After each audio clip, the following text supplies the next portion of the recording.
15 సంవత్సరాల అనుభవం ఆంధ్ర, తెలంగాణ, కర్ణాటక, తమిళనాడులో లక్షల మంది నమ్మకమైన కస్టమర్ల సంతోషాలకు నిలయమైన మీ నివాసానికి అందమైన చిరునామా.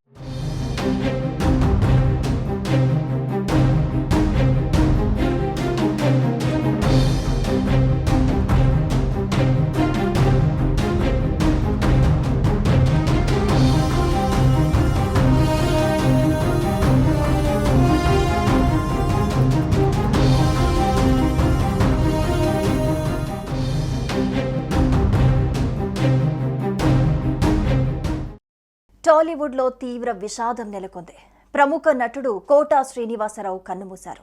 గత కొంతకాలంగా అనారోగ్యంతో బాధపడుతున్న ఆయన జూలై 13న తెల్లవారుజామున 4 గంటలకు ఆయన ఫిలిం నగర్లోని తన నివాసంలో తుది శ్వాస విడిచారు. ఆయన వయస్సు 83 సంవత్సరాలు. గత 4 దశాబ్దాల సినీ ప్రయాణంలో ఎన్నో విలక్షణ పాత్రలను పోషించారు కోటా శ్రీనివాసరావు. 750కి పైగా చిత్రాల్లో నటించారు. కోటా మృతితో చిత్ర పరిశ్రమలో తీవ్ర విషాదం నెలకొంది.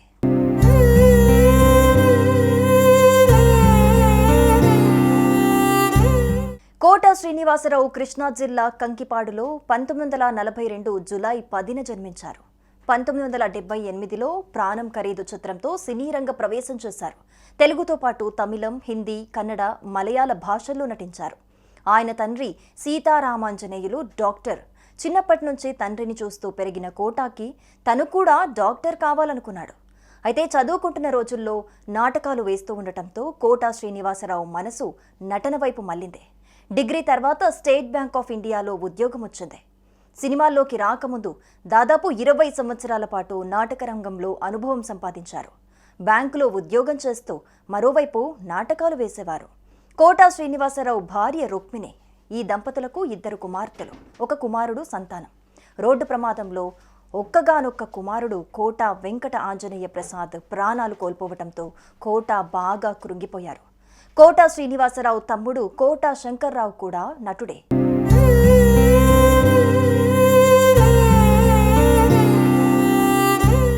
1978లో మెగాస్టార్ చిరంజీవి తొలి చిత్రం ప్రాణం ఖరీదులో ఓ చిన్న పాత్రలో కోటా శ్రీనివాసరావు నటించారు.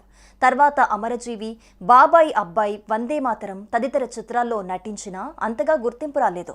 ఈ దశలో ప్రతిఘటన చిత్రం ఆయనకు బ్రేక్ తీసుకొచ్చింది.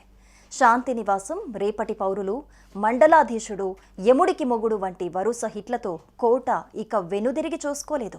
విలన్గా, క్యారెక్టర్ ఆర్టిస్ట్గా, కమీడియన్గా ఏ పాత్ర వేసినా పరకాయ ప్రవేశం చేసేవారు కోటా.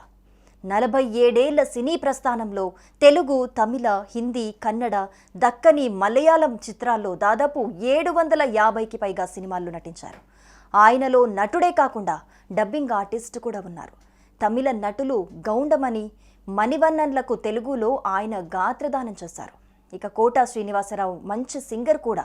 అక్కినేని అఖిల్ నటించిన సిసింద్రిలో, ఓరినాయను, గబ్బర్ సింగ్లో మందుబాబులం మేము మందుబాబులం పాటలు మాస్ను ఒక ఊపు ఊపాయి. సుదీర్ఘ కెరీర్లో ఆంధ్రప్రదేశ్ ప్రభుత్వం నుంచి 9 నంది అవార్డులు, 1 సైమా అవార్డుతో సినీ రంగానికి చేసిన సేవలకు గాను భారత ప్రభుత్వం ఆయనను అత్యున్నత పద్మశ్రీ అవార్డుతో సత్కరించింది.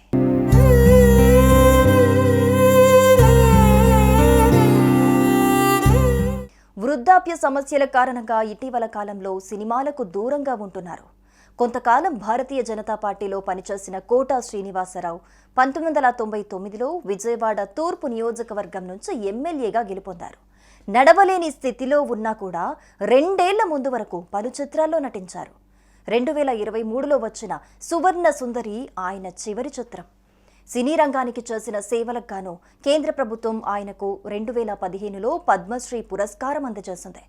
ప్రతిఘటన, గాయం, తీర్పు, లిటిల్ సోల్జర్స్, గణేష్, చిన్న, ఆ నలుగురు, పెళ్లైన కొత్తలో చిత్రాలకు గాను నంది అవార్డులు అందుకున్నారు కోటా శ్రీనివాసరావు.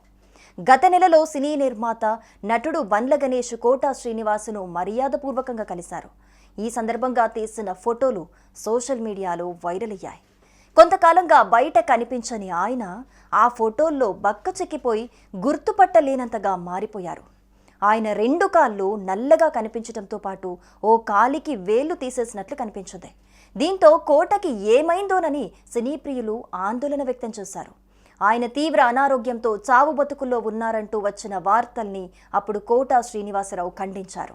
తాను ఆరోగ్యంగానే ఉన్నానని, కాళ్ల నొప్పులు సాధారణ వృద్ధాప్య సమస్యలు తప్ప తనకెలాంటి అనారోగ్య సమస్యలు లేవని తెలిపారు. ఈ ఘటన జరిగిన నెల రోజులకే ఆయన ఈ లోకాన్ని విడిచి వెళ్లటం అందరినీ కలిచివేస్తోంది.